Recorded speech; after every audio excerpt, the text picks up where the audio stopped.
বাংলাদেশ ভারত সীমান্তে হত্যা, অনুপ্রবেশ কিংবা পোসেন কোনটি এখন আর নতুন সংবাদ নয়। দুপক্ষের সীমান্তরক্ষী বাহিনীকে ম্যানেজ করেই চলে চোরাচালান কার্যক্রম। এরপর বস্তাভর্তি মাদক, শাড়ি, কসমেটিক্স সহ নানা পণ্য নিয়ে আসে এপারে। বিজেপির দাবি, কঠোর নজরদারির পরও চোরাকারবারীদের দৌরাত্ম্য থামানো যাচ্ছে না। বাংলাদেশ ভারত সীমান্তের আখাউড়া, কসবা ও বিজয়নগর এলাকায় এই দৃশ্য নিত্যদিনেরই বলা চলে। ওপার থেকে আসছে মাদকসহ ভারতীয় বিভিন্ন পণ্য। ব্রাহ্মণবাড়িয়ার ৩ উপজেলাকে মাদক এবং চোরাচালানের প্রধান ট্রানজিট হিসেবে ব্যবহার করে থাকে চোরাকারবারীরা। স্থানীয়রা বলছেন, দুই দেশের সীমান্তের বেশ কিছু স্থান অরক্ষিত। সন্ধ্যা নামতেই সক্রিয় হয়ে ওঠে অপরাধী চক্র।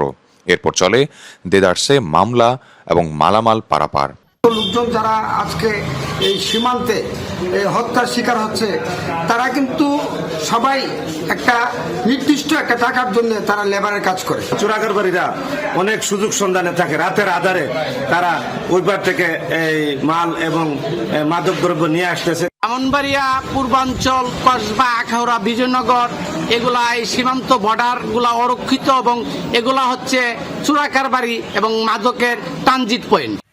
এই কাজে নিয়োজিত শ্রমিকদের পণ্য আনার বিনিময়ে দেওয়া হয় ৫০০ থেকে ১,০০০ টাকা। সে সাথে বিভিন্ন পক্ষকেও ম্যানেজ করে এই সকল কার্যক্রম চালানো হয়। গেল ৮ মে রাতে সীমান্তরক্ষী গুলিবিদ্ধ হন মুরসালিন ও নবীর হোসেন। তাদেরকে ক্যাম্পে নিয়ে যায় ভারতীয় সীমান্তরক্ষী বাহিনীর সদস্যরা। সেখানে মৃত্যু হয় তাদের। পরে পতাকা বৈঠকের মাধ্যমে মরদেহ ফিরিয়ে আনা হয়। আমার হাতে চলা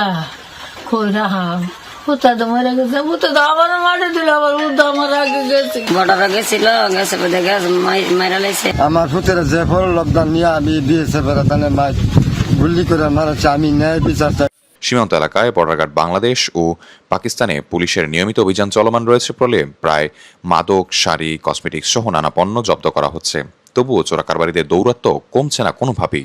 আমরা আমাদের দায়িত্বপূর্ণ এলাকার মধ্যে যে সকল এলাকা বেশি ঝুঁকিপূর্ণ আমরা এগুলো চিহ্নিত করেছি। এ সকল এলাকায় আমরা আমাদের জনবল বৃদ্ধি করেছি। চোরাচালান যারা করছে তাদেরকে আমরা গ্রেপ্তার